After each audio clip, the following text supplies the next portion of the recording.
আসসালামু আলাইকুম ওরহমতুল্লাহ। প্রিয় দর্শক, আজকের এই ভিডিওটি বিশেষভাবে তৈরি করা হয়েছে সেই সব বাবা মা ও অভিভাবকদের জন্য যারা তাদের সন্তানের সফলতা, ভবিষ্যৎ, চরিত্র এবং দুনিয়া ও আখেরাতের কল্যাণ নিয়ে চিন্তিত। আজ আমরা আলোচনা করব সূরা ইব্রাহিমের একটি অত্যন্ত শক্তিশালী আয়াত এবং এর ভিত্তিতে 5টি গুরুত্বপূর্ণ আমল যা নিয়মিত পালন করলে ইনশাআল্লাহ সন্তানের জীবনে বরকত, রিজিকের উন্নতি এবং ঈমানের শক্তি বৃদ্ধি পেতে পারে। আল্লাহ তাআলা কুরআনে বলেন, রব্বিজ আলনি মুকিমাস সালাতি ওয়ামিন যুররিয়াতি। হে আমার রব, আমাকে নামাজ প্রতিষ্ঠাকারী বানাও এবং আমার সন্তানদের মধ্য থেকেও। সূরা ইব্রাহিম 40। এই আয়াত শুধু একটি দোয়া নয়, বরং একটি পূর্ণাঙ্গ জীবন ব্যবস্থার চাবিকাঠি। রাসূলুল্লাহ সাল্লাল্লাহু আলাইহি ওয়াসাল্লাম বলেছেন, তোমরা তোমাদের সন্তানদের জন্য দোয়া করো, কারণ পিতামাতার দোয়া কখনো ফিরিয়ে দেওয়া হয় না। মর্মার্থ সহিহ হাদিস। আজকের ভিডিওতে আমরা সূরা ইব্রাহিমের ভিত্তিতে 5টি শক্তিশালী আমল জানব, যা প্রতিটি পরিবারের জন্য অত্যন্ত গুরুত্বপূর্ণ। প্রথম আমল, নিয়মিত এই দোয়া পড়া। রাব্বিজ আলনি মুকিমাস সালাতি ওয়ামিন যুররিয়াতি।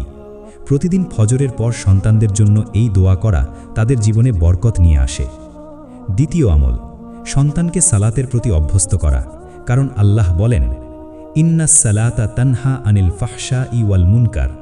নিশ্চয়ই নামাজ অশ্লীলতা ও খারাপ কাজ থেকে বিরত রাখে। সূরা আনকাবুত 45। তৃতীয় আমল, হালাল রিজিকের মাধ্যমে সন্তান লালন পালন করা, কারণ হালাল রিজিকই সন্তান চরিত্র গঠনের মূল ভিত্তি। চতুর্থ আমল, সন্তানের সামনে কুরআনের শিক্ষা ও আমল জীবিত রাখা। ইমাম মালিক রাহিমাহুল্লাহ বলেছেন, যে ঘরে কুরআন পড়া হয় সে ঘরে শয়তান প্রবেশ করতে পারে না। পঞ্চম আমল, সন্তানের জন্য নিয়মিত ইস্তেগফার করা, কারণ আল্লাহ তাআলা বলেন, ওয়ামা কান আল্লাহু মুআযযিবাহুম ওয়াহুম ইস্তাগফিরুন। যতক্ষণ তারা ইস্তেগফার করে আল্লাহ তাদের শাস্তি দেন না। সূরা আনফাল 33। এই 5টি আমল যদি একজন পিতামাতা নিয়মিত পালন করেন, তাহলে ইনশাআল্লাহ সন্তানের জীবনে পরিবর্তন আসবে। বুজুর্গরা বলেন, সন্তানের সফলতা তার বাবা মায়ের দোয়ার ফল, তাই দোয়া কখনো ছোট করে দেখা যাবে না। আজকের এই ভিডিওটি মনোযোগ দিয়ে শেষ পর্যন্ত দেখুন, কারণ প্রতিটি আমল আপনার সন্তানের ভবিষ্যৎ বদলে দিতে পারে।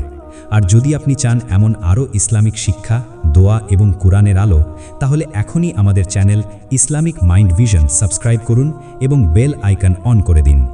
ভিডিওটি ভালো লাগলে লাইক দিন, শেয়ার করুন এবং কমেন্ট বক্সে লিখুন আস্তাগফিরুল্লাহ, যাতে আমরা সবাই আল্লাহর রহমতের পথে আরও কাছাকাছি যেতে পারি। আল্লাহ আমাদের সন্তানদের নেক, সফল এবং ঈমানদার বানান। আমিন। প্রথম আমল, প্রতিদিন নিয়মিতভাবে সূরা ইব্রাহিমের দোয়া পড়া এবং সন্তানের জন্য আন্তরিকভাবে আল্লাহর কাছে প্রার্থনা করা। সন্তানের সফলতা শুধু দুনিয়ার অর্জনের ওপর নির্ভর করে না, বরং তার জীবনে আল্লাহর রহমত ও হেদায়াত কতটুকু আছে তার ওপর নির্ভর করে। এই কারণে আল্লাহ তাআলা নিজেই নবী ইব্রাহিম আলাইহিস সালামের মাধ্যমে আমাদের একটি অত্যন্ত শক্তিশালী দোয়া শিখিয়েছেন। আল্লাহ বলেন, রব্বিজ আলিনি মুকিমাস সলাতি ওয়ামিন যুররিয়াতি। হে আমার রব, আমাকে নামাজ প্রতিষ্ঠাকারী বানাও এবং আমার সন্তানদের মধ্য থেকেও। সূরা ইব্রাহিম 40। এই আয়াতটি শুধু একটি বাক্য নয়, বরং এটি একটি পূর্ণাঙ্গ জীবন গঠনের দোয়া, যেখানে একজন পিতা তার নিজের জন্যও চায় এবং তার সন্তানদের জন্যও চায় ঈমান, ইবাদত ও আল্লাহর আনুগত্য। আজকের সমাজে অনেক বাবা মা সন্তানের জন্য স্কুল, কোচিং, ডিগ্রি নিয়ে চিন্তিত, কিন্তু তারা ভুলে যায় যে আসল সফলতা আসে আল্লাহর সাহায্য থেকে। রাসূলুল্লাহ সাল্লাল্লাহু আলাইহি ওয়াসাল্লাম বলেছেন, দোয়া হলো ইবাদতের মূল, অর্থাৎ একজন মুমিনের সবচেয়ে বড় শক্তি হলো তার দোয়া। যদি একজন পিতামাতা প্রতিদিন ফজরের পর, মাগরিবের পর বা যে কোনো সময় এই দোয়া আন্তরিকভাবে পড়ে, তাহলে ইনশাআল্লাহ আল্লাহ তাআলা সেই দোয়াকে কখনো ফেরত দেন না। হাদিসে এসেছে, 3 ব্যক্তির দোয়া কখনো ফিরিয়ে দেওয়া হয় না: পিতামাতার দোয়া, মাজলুমের দোয়া এবং মুসাফিরের দোয়া। এই কারণে সন্তানের জন্য পিতামাতার দোয়া অত্যন্ত শক্তিশালী। বুজুর্গরা বলেন, যে ঘরে প্রতিদিন আল্লাহর নাম স্মরণ করা হয়, সেই ঘরের সন্তানদের অন্তর নরম থাকে এবং তারা সহজে হেদায়াত গ্রহণ করে। ইমাম ইবনুল কাইয়িম রাহিমাহুল্লাহ বলেছেন, সন্তানের জন্য সবচেয়ে বড় উপহার হলো তার জন্য করা দোয়া। আজকের বাস্তবতায় আমরা দেখি অনেক সন্তান পথ হারিয়ে ফেলে, কারণ তাদের জন্য দোয়া করা হয় না বা খুব কম করা হয়।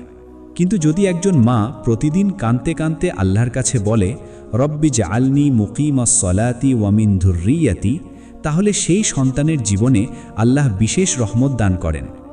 আরেকটি গুরুত্বপূর্ণ বিষয় হল দোয়া করার সময় শুধু মুখে পড়া নয়, বরং অন্তর থেকে অনুভব করা। আল্লাহ তাআলা বলেন, উদউনি আস্তাজিব লাকুম, তোমরা আমাকে ডাকো, আমি তোমাদের ডাকে সাড়া দেব। সূরা গাফির 60।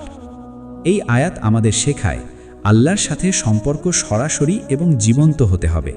যখন একজন পিতামাতা সন্তানের হাত ধরে আল্লাহর কাছে কান্না করে দোয়া করে, তখন সেই দোয়া আসমানে পৌঁছে যায়। হযরত উমর ইবনুল খাত্তাব রাদিয়াল্লাহু আনহু বলেছেন, আমি আমার সন্তানের জন্য নামাজের চেয়ে বেশি গুরুত্ব দিই তার জন্য করা দোয়াকে। কারণ নামাজ মানুষকে গঠন করে, কিন্তু দোয়া আল্লাহর সাহায্য নিয়ে আসে। সুতরাং প্রথম আমল হলো প্রতিদিন এই আয়াতটি নিয়মিত পড়া, সন্তানের জন্য বিশেষভাবে দোয়া করা এবং আল্লাহর কাছে চাওয়া যেন তিনি আমাদের সন্তানদের নামাজি, নেককার ও সফল বানান। যদি এই একটি আমল আন্তরিকভাবে করা হয়, তাহলে ইনশাআল্লাহ সন্তানের জীবনে এমন পরিবর্তন আসবে যা দুনিয়ার কোনো শিক্ষা একা দিতে পারে না। দ্বিতীয় আমল, সন্তানকে ছোটবেলা থেকেই সালাতের সাথে যুক্ত করা এবং নামাজকে জীবনের কেন্দ্রবিন্দু বানানো। সন্তানের সফলতা শুধু লেখাপড়া, ডিগ্রি বা চাকরির উপর নির্ভর করে না, বরং তার জীবনে নামাজ কতটা প্রতিষ্ঠিত হয়েছে তার উপর নির্ভর করে। কারণ নামাজই একজন মানুষকে গুনাহ থেকে রক্ষা করে, চরিত্র সুন্দর করে এবং আল্লাহর সাথে সম্পর্ক শক্তিশালী করে। আল্লাহ তাআলা বলেন, ইন্নাস সালাতা তানহা আনিল ফাহশাই ওয়াল মুনকার, নিশ্চয়ই নামাজ অশ্লীলতা ও খারাপ কাজ থেকে বিরত রাখে। সূরা আনকাবুত ৪৫। এই আয়াত থেকে বোঝা যায় নামাজ শুধু একটি ইবাদত নয়, বরং এটি একটি সুরক্ষা ব্যবস্থা যা মানুষকে খারাপ কাজ থেকে দূরে রাখে। যে সন্তান ছোটবেলা থেকেই নামাজের সাথে যুক্ত হয়, তার মধ্যে শৃঙ্খলা, সততা এবং আল্লাহ ভীতি গড়ে ওঠে। রাসূলুল্লাহ সাল্লাল্লাহু আলাইহি ওয়াসাল্লাম বলেছেন, তোমরা তোমাদের সন্তানদের 7 বছর বয়সে নামাজের আদেশ দাও। আবু দাউদ। এই হাদিস আমাদের শেখায় যে শিক্ষা শুরু করতে হবে ছোটবেলা থেকেই। বুজুর্গরা বলেন, যে শিশুকে ছোটবেলা থেকে নামাজ শেখানো হয়, তার হৃদয়ে আল্লাহর নূর প্রবেশ করে। হযরত আলী রাদিয়াল্লাহু আনহু বলেছেন, যে ব্যক্তি তার সন্তানকে নামাজের শিক্ষা দেয়, সে তাকে জীবনের সবচেয়ে বড় সম্পদ দেয়। আজকের সমাজে অনেক বাবা মা সন্তানকে পড়াশোনায় চাপ দেয়, কিন্তু নামাজে অভ্যস্ত করে না। ফলে তারা দুনিয়ার সফলতা পেলেও আখিরাতের দিক থেকে দুর্বল হয়ে যায়। কিন্তু প্রকৃত সফলতা হলো সেই সন্তান যে আল্লাহর সামনে মাথা নত করতে শিখেছে।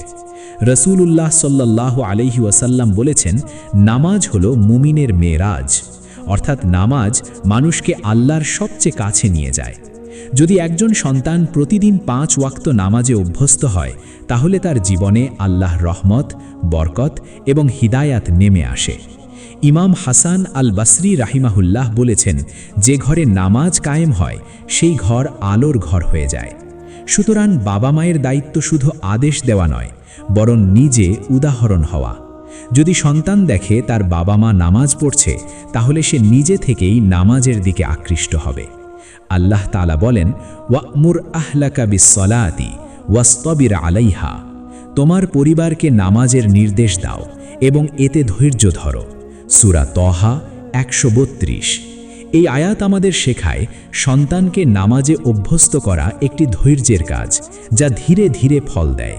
সুতরাং দ্বিতীয় আমল হল সন্তানকে নামাজের সাথে গভীরভাবে যুক্ত করা, তাদের নামাজ শেখানো, নিজে উদাহরণ হওয়া এবং আল্লাহর কাছে দোয়া করা যেন তিনি তাদের নামাজের মাধ্যমে হিদায়াত দান করেন। যদি এই আমল ঠিকভাবে করা হয়, তাহলে ইনশাআল্লাহ সন্তান শুধু দুনিয়ায় নয়, আখিরাতেও সফল হবে। তৃতীয় আমল, সন্তানের জন্য হালাল ও পবিত্র রিজিক নিশ্চিত করা এবং ঘরে হারাম থেকে সম্পূর্ণভাবে দূরে থাকা। সন্তানের সফলতার অন্যতম মূল ভিত্তি হল তার রিজিক হালাল হওয়া। কারণ হালাল খাদ্য, হালাল উপার্জন এবং হালাল পরিবেশই সন্তানের চরিত্র, চিন্তা ও ভবিষ্যৎ গঠন করে। আল্লাহ তাআলা কুরআনে বলেন, ইয়া আইয়ুহান্নাসু কুলু মিম্মা ফিল আরদি হালালান তাইয়্যিবা। হে মানুষ, পৃথিবীতে যা আছে তা থেকে হালাল ও পবিত্র রিজিক খাও। সূরা বাকারা 168। এই আয়াত থেকে বোঝা যায় হালাল রিজিক শুধু শরীরের খাদ্য নয়, বরং আত্মার পবিত্রতারও ভিত্তি। রাসূলুল্লাহ সাল্লাল্লাহু আলাইহি ওয়াসাল্লাম বলেছেন, যে দেহ হারাম খাদ্যে গঠিত হয় তার জন্য জান্নাত হারাম হয়ে যায়। মর্মার্থ সহিহ হাদিস। এই কারণে বুজুর্গরা সবসময় হালাল উপার্জনের উপর অত্যন্ত গুরুত্ব দিতেন। হযরত সাঈদ ইবনুল মুসাইয়িব রাহিমাহুল্লাহ বলেছেন, যে ব্যক্তি হারাম থেকে বেঁচে থাকে আল্লাহ তার সন্তানদের মধ্যে বরকত দান করেন। আজকের সমাজে অনেক বাবা মা শুধু আয় বৃদ্ধির দিকে মনোযোগ দেয়, কিন্তু হালাল হারামের দিকে খেয়াল রাখে না। ফলে সেই উপার্জনের প্রভাব সন্তানদের জীবনে পড়ে যায়।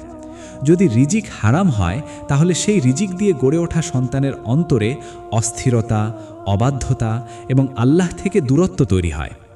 আল্লাহ তাআলা বলেন, ওয়ামা আনফাকতুম মিন শাইইন ফাহুয়া ইউখলিফুহ। তোমরা যা আল্লাহর পথে খরচ করো তিনি তার প্রতিদান দেন। সূরা সাবা 39। এই আয়াত আমাদের শেখায় হালাল রিজিকে বরকত থাকে, যদিও পরিমাণে কম হয়। রাসূলুল্লাহ সাল্লাল্লাহু আলাইহি ওয়াসাল্লাম বলেছেন, হালাল রিজিক চাওয়া ফরজের পর ফরজ। বাইহাকি। এখানে বোঝা যায় হালাল উপার্জন শুধু দুনিয়ার বিষয় নয়, বরং একটি ইবাদত। ইমাম আহমদ ইবনুল হাম্বল রাহিমাহুল্লাহ বলেছেন, যে ব্যক্তি হালাল রিজিকের চিন্তা করে আল্লাহ তার সন্তানের অন্তরে নূর দান করেন। সন্তানের জন্য শুধু দোয়া করলেই হবে না, বরং তার জন্য এমন পরিবেশ তৈরি করতে হবে যেখানে হারাম নেই, না কথায়, না কাজে, না উপার্জনে। কারণ সন্তান শেখে দেখে, শুনে এবং পরিবেশ থেকে। যদি ঘরের খাবার হালাল হয় তাহলে সেই ঘরের সন্তানের অন্তর নরম হয় এবং তারা সহজে আল্লাহর পথে ফিরে আসে। আরেকটি গুরুত্বপূর্ণ বিষয় হলো হালাল রিজিকের সাথে সন্তানের জন্য দোয়া করা, কারণ দোয়া এবং হালাল রিজিক একসাথে হলে আল্লাহর রহমত দ্রুত নেমে আসে। সুতরাং তৃতীয় আমল হলো নিজের উপার্জনকে হালাল করা, হারাম থেকে সম্পূর্ণ দূরে থাকা এবং সন্তানের জন্য এমন পবিত্র পরিবেশ তৈরি করা যেখানে আল্লাহর বরকত সর্বদা বিরাজ করে। এই আমল যদি ঠিকভাবে পালন করা হয় তাহলে ইনশাআল্লাহ সন্তানের জীবনে শান্তি, সফলতা এবং হিদায়াত নিশ্চিত হবে। চতুর্থ আমল, সন্তানের সামনে কোরআনকে জীবন্ত করা এবং ঘরে কোরআনের পরিবেশ তৈরি করা। সন্তানের সফলতার সবচেয়ে বড় রহস্য হল তাদের হৃদয়ে কোরআনের আলো প্রবেশ করানো।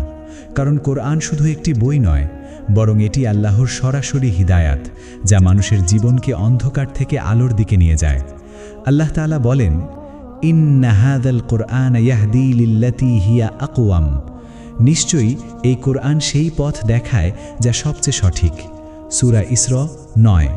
এই আয়াত আমাদের শেখায় যে সন্তান কোরআনের সাথে যুক্ত হয় তার জীবন সঠিক পথে পরিচালিত হয়। রাসূলুল্লাহ সাল্লাল্লাহু আলাইহি ওয়াসাল্লাম বলেছেন, তোমাদের মধ্যে সর্বোত্তম সেই ব্যক্তি যে কোরআন শেখে এবং অন্যকে শেখায়। সহিহ বুখারী। অর্থাৎ সন্তানের জন্য কোরআন শিক্ষা শুধু ইবাদত নয়, বরং সফলতার ভিত্তি।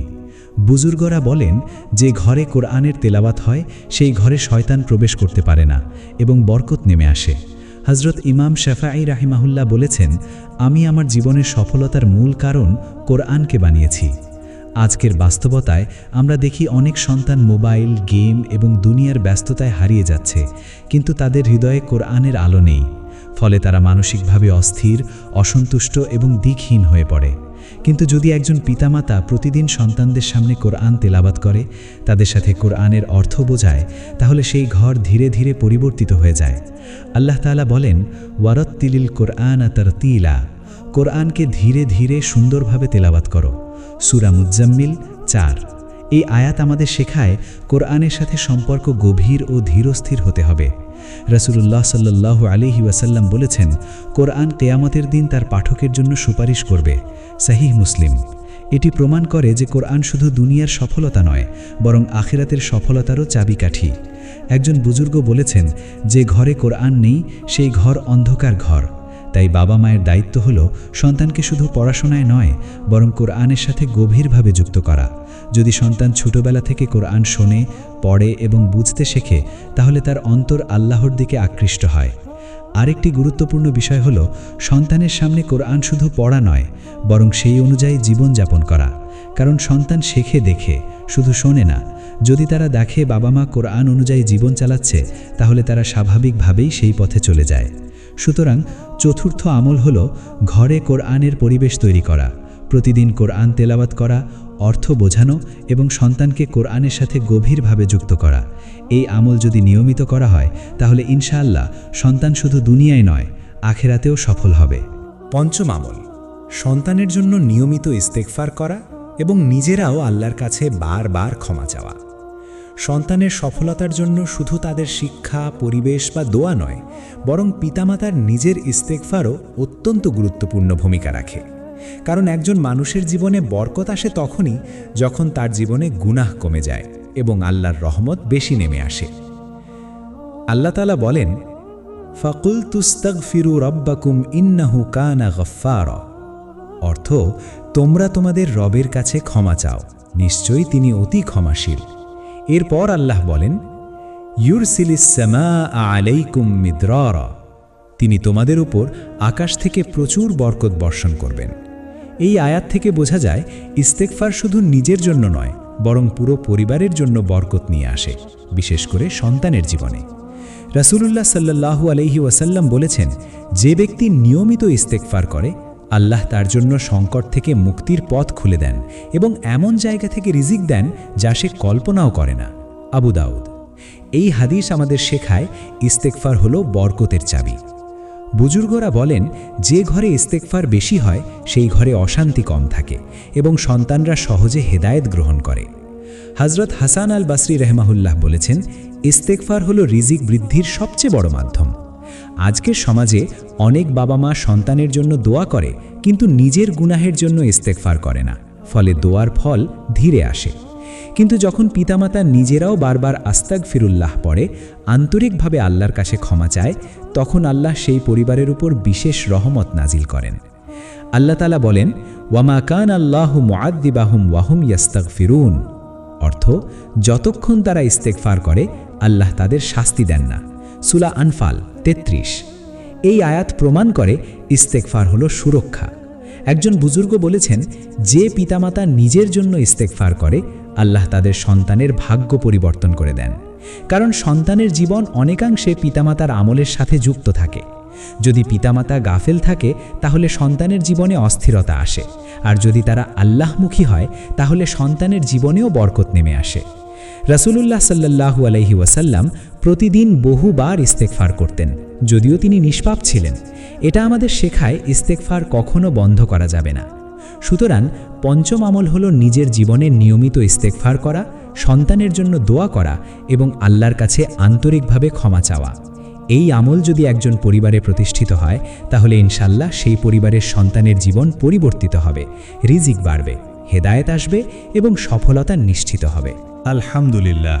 প্রিয় দর্শক, আজকের এই পুরো আলোচনার শেষে আমরা একটি গভীর বাস্তবতা উপলব্ধি করতে পারি যে সন্তানের সফলতা শুধুমাত্র দুনিয়ার শিক্ষা, ডিগ্রি বা অর্থের উপর নির্ভর করে না, বরং এটি সম্পূর্ণভাবে নির্ভর করে আল্লাহর সাথে সম্পর্ক, দোয়া, তওবা এবং সঠিক ইসলামিক আমলের উপর। আজ আমরা সূরা ইব্রাহিমের সেই মহামূল্যবান আয়াত থেকে শুরু করে 5টি শক্তিশালী আমল শিখেছি, যা যদি একজন বাবা মা আন্তরিকভাবে জীবনে বাস্তবায়ন করেন, তাহলে ইনশাআল্লাহ সন্তানের জীবন পরিবর্তিত হয়ে যাবে। প্রথম আমল ছিল নিয়মিত দোয়া করা, বিশেষ করে রব্বি জাআলনি মুকিমাস সলাতি ওয়া মিন যুররিয়াতি। এই দোয়া, যা সন্তানদের জীবনে ঈমান ও হেদায়েত নিয়ে আসে। দ্বিতীয় আমল ছিল সন্তানকে ছোটবেলা থেকেই নামাজের সাথে যুক্ত করা, কারণ নামাজ মানুষকে গুনাহ থেকে রক্ষা করে এবং চরিত্র গঠন করে। তৃতীয় আমল ছিল হালাল রিজিক নিশ্চিত করা, কারণ হালাল খাদ্যই সন্তানের অন্তরকে পরিষ্কার রাখে এবং হারাম রিজিক জীবনকে অস্থির করে দেয়। চতুর্থ আমল ছিল ঘরে কোরআনের পরিবেশ তৈরি করা, কারণ কোরআনই মানুষের অন্তরকে অন্ধকার থেকে আলোতে নিয়ে আসে। এবং পঞ্চম আমল ছিল নিয়মিত ইস্তেগফার করা, যা জীবনে বরকত, শান্তি এবং আল্লাহর রহমত নিয়ে আসে। আল্লাহ তাআলা কোরআনে বলেন, ইন্নাল্লাহা ইউহিব্বুল মুহসিনিন, অর্থাৎ নিশ্চয়ই আল্লাহ সৎ কর্মশীলদের ভালোবাসেন।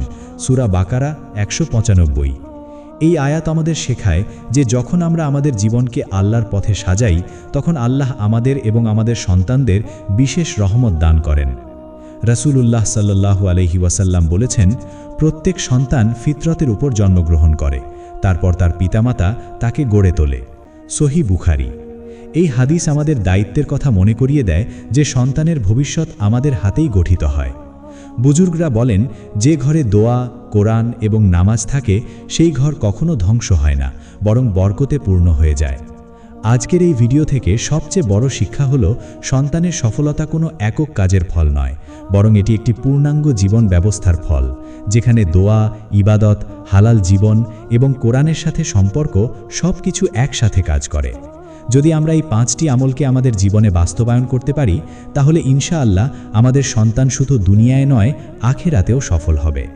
আল্লাহ তাআলা আমাদের সবাইকে এই আমলগুলো পালন করার তৌফিক দান করুন। আমাদের সন্তানদের নেক, সৎ, হেদায়েতপ্রাপ্ত এবং সফল বানান এবং আমাদের পরিবারকে তার রহমতে ভরিয়ে দিন। আমিন। ভিডিওটি যদি আপনার ভালো লেগে থাকে তাহলে অন্যদের সাথে শেয়ার করুন, লাইক দিন এবং কমেন্ট বক্সে লিখুন আস্তাগফিরুল্লাহ, যাতে আমরা সবাই আল্লাহর দিকে ফিরে যেতে পারি। আর অবশ্যই আমাদের channel Islamic mind vision subscribe করুন এবং বেল আইকন অন করুন, কারণ এমন আরও ইসলামিক জ্ঞান, দোয়া এবং জীবন পরিবর্তনের শিক্ষা আমরা আপনাদের সামনে নিয়ে আসব ইনশাআল্লাহ।